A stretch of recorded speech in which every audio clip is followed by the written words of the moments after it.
கூத்தூர்ல வந்து அசோகம் வந்து இது வரைக்கும் எங்களுக்கு 5 வருஷம் ஆயிருச்சு. 5 வருஷத்துல ஓட்டு கேட்டு போன வருஷம் சட்டமன்ற தேர்தலுக்கு அவர் வந்தாரு. இது வரைக்கும் அவர் இந்த பகுதியில என்னன்னு கூட ஒரு மக்களை கூட யாரும் சந்திச்சது கிடையாது. இந்த பகுதியில வந்து வீடு இருந்துச்சு. இந்த வீடுகளை வந்து ஆக்கிரமிப்பு பேர்ல அதை இடிக்கத்தான் செஞ்சு படிச்ச பிள்ளைய கொண்டு நோட்டு புக்கு எல்லாத்தையும் ரோட்ல போட்டு அந்த வீடை இடிச்சாங்க. இடிச்சிட்டு இந்த ஊரணிய தூர்வாருனா இப்ப வரைக்கும் இந்த ஊரணிய தூர்வாரி எந்த பயன் இல்ல. மக்களுக்கு தண்ணி வேணும்னு சொல்லி அதை கொண்டு வந்தாங்க. ஆனா எந்த ஒரு தண்ணியும் இல்ல, ஒண்ணும் இல்ல. இந்த தூர்வாராம அப்படியே பாருங்க, குப்பையா பிளாஸ்டிக் கழிவுக, கோழி கழிவுக, இதுல பூரா அப்படியே தான் கிடக்கு. இந்த துர்நாற்றத்துலதான் நாங்க பூரா இங்க இருக்கோம். இதுக்கு எந்த ஒரு நடவடிக்கையும் அவர் அசோகன் எடுக்கல. இடிக்க போறேன்றாங்க. இந்த வீட்டை எங்களுக்கு ஒண்ணு இடம் கொடுக்கணும், இல்லன்னா இந்த வீட்டுக்கு பட்டா கொடுக்கணும். எங்களுக்கு எதுவுமே செய்ய மாட்டேங்கிறாங்க.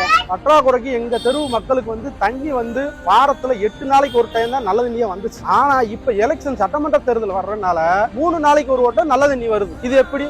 முந்தி மழை காலத்துல தண்ணி வந்துச்சு, ஆனா அப்ப தண்ணி வரும்போது 8 நாளைக்கு ஒரு டைம் கொடுத்தாங்க. இப்ப வந்து வெயில் காலமா இருக்கு. வெயில் காலத்துல மட்டும் எப்படி 3 நாளைக்கு ஒரு டைம் நல்ல தண்ணி கிடைக்குது? எலெக்ஷன் வர்றதுனால ஓட்டுக்காண்டி அவங்க கொடுக்குறாங்க. ஆனா இந்த முறை அப்படி கிடையாது. மக்கள் எல்லாருமே நாங்க புரிஞ்சுக்கிட்டோம். நமக்கு வந்து KT ராஜேந்திர பாலாஜி அமைச்சர் வந்தாதான் இதுக்கெல்லாம் நமக்கு ஒரு விடிய காலம் சொல்லி எங்க மக்கள் எல்லாருமே விழிப்புணர்வோட இருக்காங்க. இந்த வட்டம் ரெட்டலைக்கு தான் நாங்க ஓட்டு போடுவோம்.